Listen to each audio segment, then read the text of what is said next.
ए क्या है? ए है जो 1 से 3 की उत्पत्ति। अब आप बताएं एक क्या होता है, किसे कहते हैं? बताएं। एक हाँ जी, शून्य बिंदु जी। एक कहते हैं बिंदु को, बिना हाँ जी। दो के जो है वो एक है। दो से पूर्व जो है वो एक है, एक है जी। समझे आप? जो बिना दो के वो दो से पूर्व है वो एक है, बिंदु। बिंदु जो बिना दो के है वो एक है, और दो से पूर्व है वो एक है। अब हम यही सीखना है हमने। अब हमने पता लगाना है एक क्या है, कैसे है, कब है, क्यों है, कहाँ है भी या नहीं। नहीं। क्योंकि एक ईश्वर है, एक सत्य है, एक परमात्मा है, एक गुरु है, एक योग है। हमने वो सीखना है। वो जब तक नहीं सीख जाते शिक्षा अधूरी है। गुरु अधूरा है, शिष्य अधूरा है। अब हम ए की पड़ताल ए को सीखते हैं। क्या सीखना हमने? एक क्या है, 3 क्या है। ये 3 गुण उत्पन्न हुए हैं एक से। एक क्या है? एक सृष्टि है जिससे 3 गुण उत्पन्न हुए हैं। एक शून्य बिंदु, शून्य स्वरूप प्रकृति है। उस प्रकृति से 3 गुणों वाली सृष्टि उत्पन्न हुई है, शरीर और संसार। अब हम उस चीज की खोज करते हैं कि एक क्या है और कहाँ है। एक अर्थ है अंदर। हम अंतर्यामी को पाने के लिए अंतर यात्रा शुरू करते हैं। अंतर्यामी को पाने के लिए हम अंदर गए। अंदर थोड़ा सा हमने आंखें बंद करी तो हमें शांत होने के लिए प्रयास करा, तो हमने आवाज आई श्वासों की। हमारी श्वासों में क्या आवाज आ रही है? एक ऊपर अंतर आती जाती श्वास पर ओम अनुस्वर एहसास आभास कर। जो हमारी श्वास आ रही जा रही है, श्वास का आना ओम, बाहर निकल जाना मैं। ये एक श्वास का एक चक्कर, एक शब्द, एक नाम, एक अक्षर, एक मोती, एक प्रणव शब्द, अक्षर ब्रह्म, शब्द स्वरूप विराम। समझा? आगे क्या मात्रा है? आगे ये मात्रा है एक ऊपर अंतर। आगा डंडा यही तो है। ये एक ऊपर क्या है? अंतर। आगे मात्रा हो गई। तो आगे क्या मात्रा है? एक ऊपर अंतर आती जाती श्वास पर ओम अनुस्वर एहसास कर आभास कर। अब यो देखो, यो श्वास ऐसे जाती है ऊपर, एक, यो हो गया एक, और फिर हमारे अंतर में उतर जाती है श्वास। हाँ जी, समझे? हम अंतर यात्रा कर रहे हैं। हमने रेल पकड़ ली है, गाड़ी पकड़ ली है श्वासों की, नाम की, शब्द की, प्रणव की, राम। इस प्रकार हमने इस क्रिया को दोहराते रहना है, सीखना है। इस प्रकार इस स्वर को हमने समझना है, इस शब्द को हमने समझना है, इस कार को हमने सीखना है। अब आपने समझ लिया होगा, हम ओमकार सिखा रहे हैं। इस प्रकार हमने सीखना है, इसको धारण करना है।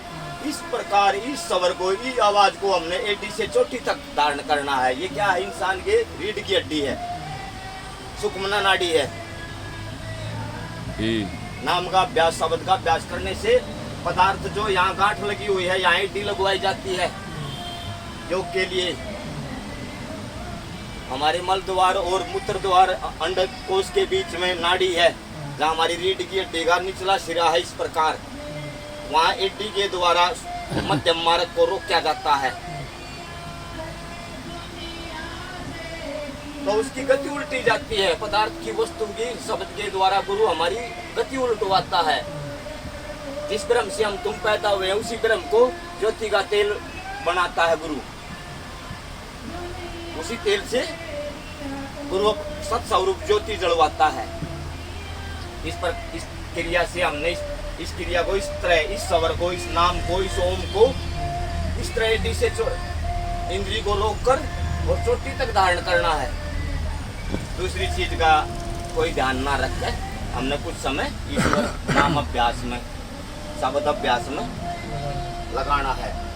ये ऊ उस, यही तो उपजा था, यही तो उपजा था 1 से 3। हाँ जी। ये वो उपज है जो हम आपको सिखा रहे हैं। यहाँ से क्या उपजा? बीच की धारा में शब्द, प्रणव शब्द, जिसमें कहते हैं ना आरती में प्रणव अक्षर के मध्य ये तीनों एक का। हाँ जी। ओम जय जगदीश हरे या ओम जय श्री ओमकारा में कहते हैं कि भाई प्रणव अक्षर के मध्य ये तीनों एक का, अर्थात रजोगुण, सतोगुण, तमोगुण, ब्रह्मा विष्णु महेश, ये तीनों गुरु के नाम में, प्रणव अक्षर में तीनों आ गई। उस उपज को है ना, हमने उस नाम को, उसको, वह जो नाम हम आपको सिखा रहे हैं, गुरु हमें सिखा रहे हैं, उसको हमने ध्यान द्वारा देखना भी है, सुनना भी है और प्राप्त करना है। उसका हमने परिणाम गुरु को देना है। गुरु क्या चाहो है हमारी से, क्योंकि नाम से हम राम की प्राप्ति करा रहे हैं। गुरु हमें नाम से राम की प्राप्ति करा रहे हैं, हमें शब्द से बार ब्रह्म परमेश्वर की प्राप्ति करा रहे हैं, योग सिखा रहे हैं, भक्ति सिखा रहे हैं, भक्ति में भगवान की प्राप्ति करा रहे हैं। गुरु ज्ञान मार्ग से गुरु का भेद सिखा रहे हैं, योग सिखा रहे हैं।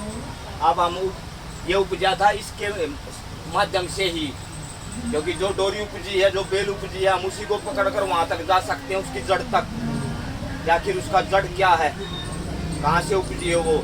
अब हम इस प्रकार अंतर यात्रा करते हुए उसी उपज, उसी नाम प्रणव अक्षर के माध्यम से, ओम नाम के माध्यम से, अब उसे उल्टे चल रहे हैं 3 से अंतर यात्रा करते हुए हम उस यात्रा पहुंच जाते हैं। उस यात्रा क्या है? ये शून्य सा, ये शून्य सा है, अर्थात बड़ा ऊर्जा। यहाँ ये ऊर्जा का स्रोत मिल गया हमें, शून्य स्वरूप। वो शून्य सा जो शून्य में ठहर जाते हैं, फिर हमें बिंदु को प्राप्त होते हैं। शून्य के बीच में क्या है? बिंदु। बिंदु जी। अब उन्होंने ऊर्जा स्वरूप ओम पा लिया, वो शून्य सा चंद्र बिंदु ओम, और वो क्या बन गए? ऋषि। अब ऋषि देखो, हम 3 से उल्टे हैं ना, अब 3 को हम वो भी कह सकते हैं, तरह भी कह सकते हैं। ये देखिए तरह, और ये है उल्टा जय, जय जीव, जीव उल्ट गया त्रैगुण से, त्रैगुण से उल्टा तो क्या बन गया? ऋषि बन गया। जो ऋषि बन गया वो योगी हो गया, वो परम ज्ञानी हो गया, परम विद्वान हो गया। ऐसे हमारे पूर्वजों ने इस प्रकार हमें गणित समझा सिखाया है। कोई शंका? कोई शंका नहीं, बहुत अच्छी बात है। ऋषियों ने हमें बताया ऐसा है ओम तत्व, ज्योति स्वरूप, ओम बिंदु, ओम शून्य सा बिंदु, ऊ शून्य सा बिंदु, 3 शून्य सा बिंदु, जिसका हम 3 गुणों वाला शरीर, मन चित्त बुद्धि उत्पन्न हुए हैं, इंद्रियां उत्पन्न हुई है, स्थूल शरीर उत्पन्न हुआ है। उसी चीज को हमने अंतर यात्रा करके अंतर्यामी रूप में ऋषियों ने हमें गुरु तत्व समझाया। ये है गुरु तत्व, गुरुत्वाकर्षण बल। इसी चीज को दोबारा से हमारे ऋषि पुख्ता कर रहे हैं, समझा रहे हैं हमें। एक ईश्वर, एक ही स्वर, एक ही नाम, बस ओम, जो हमें गुरु ने सिखाया भी। ऐसे ही अभ्यास करना है जैसे गुरु सिखा रहा है। हाँ जी। वो लक्ष्य जो अंतर्यामी है, जैसे हम कोई बार लक्ष्य कहते हो, वैसे ही हमने अपने अंतर में वो लक्ष्य पाना है, अंतर्यामी, वो ईश्वर परमात्मा, वो योग बिंदु, जो हमारे ऋषियों ने, हमारे सदगुरुओं ने, हमारे योगियों ने पाया, और हमें तुम्हें इस संसार को सिखाया, इस मानव मात्र को सिखाया। गुरु हमें क्या सिखा रहे हैं? ओमकार। इस कार से हमने क्या औसत निकालना है? औसत, औसत निकालना है ओमकार से। हमने ओम की कार से औसत निकालना है हमने। औसत निकल कर आता है अंग बिंदी रूप में, अंग बिंदी रूप में अंगीकार हो गया ईश्वर। एकार अंदर, अंदर ही अंदर, ऊपर जाकर बिंदु। अब हम योग अंगीकार हो गया है, गुरु अंगीकार हो गया है, बिंदु अंगीकार हो गया है, योग बिंदु की प्राप्ति हो गई है। इसको हम अंग भी कह सकते हैं, हम इसको सन भी कह सकते हैं, इसको हम ओम भी कह सकते हैं। है का अर्थ है अंदर, और है का अर्थ है मिल जाना, प्राप्त हो जाना। क्या प्राप्त हुआ? सत्य ईश्वर, योग बिंदु। जो गुरु हमें मिलाना चाहो था, गुरु का प्राप्त करवाया, गोविंद हमें मिल गया। गुरु जो हमें मिलवाना चाहो था सत्य, अब हम कह सकते हैं कि हाँ सत्य गुरु। गुरु महाराज आपकी बताई विद्या सत्य है, आपका बताया मार्ग सत्य है, आपकी ने जो वस्तु मिलवाई वो सत्य है, वो परमानंद है, वो सत्य स्वरूप है। आपका स्वरूप सत्य स्वरूप है। इसको विसर्ग कहते हैं। विसर्ग का अर्थ होता विशेष सर्ग, अर्थात विशेष रूप से जुड़ जाना। सर्ग का अर्थ होता जुड़ जाना, विशेष रूप से जो जुड़ गया। विवेक जिसका जगा दिया गुरु ने, शिव स्वरूप जिसको बना दिया गुरु ने, योग जिसका सिद्ध हो गया। इस प्रकार हमारे ऋषि हमें स्वर के माध्यम से सत्य की प्राप्ति करा रहे हैं, नाम के माध्यम से हमें ओमकार सिखा रहे हैं, नाम से हमें राम की प्राप्ति करा रहे हैं। इस प्रकार उन्होंने हमें भक्ति सिखाई है। नाम का प्रयोग